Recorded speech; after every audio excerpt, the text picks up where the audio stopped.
আসসালামু আলাইকুম, শুভ সকাল। এক ভাইটি কমেন্ট করেছেন, আপু আমার তো পড়াশোনা নাই, আমি কি ইতালিতে ভিসার জন্য অ্যাপ্লাই করতে পারবো? অবশ্যই পারবেন।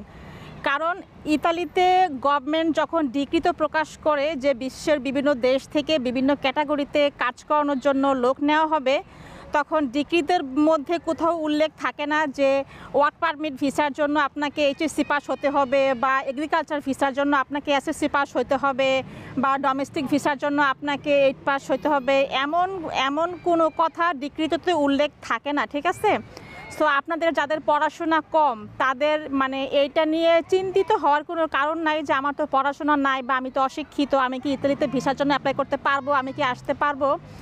আপনাদের কাছে যদি সঠিক লোক থাকে, হ্যাঁ, ভালো লোক থাকে, বা বিশ্বস্ত আপনাদের আত্মীয় স্বজনের মধ্যে বা পাড়া প্রতিবেশীর মধ্যে যদি বিশ্বস্ত লোক থাকে, আপনারা তাদের সাথে যোগাযোগ করেন,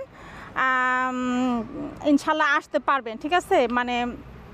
শিক্ষাগত যোগ্যতাটা এখানে ম্যাটার করে না। ইতালিতে প্রচুর মানুষ, প্রচুর ভাইয়েরা আছে যারা হচ্ছে যে 5 পাস বা 8 পাস, মোট কথায় পড়াশোনা তেমন একটা জানে না। সো এটা নিয়ে টেনশন করার কোনো কারণ নাই।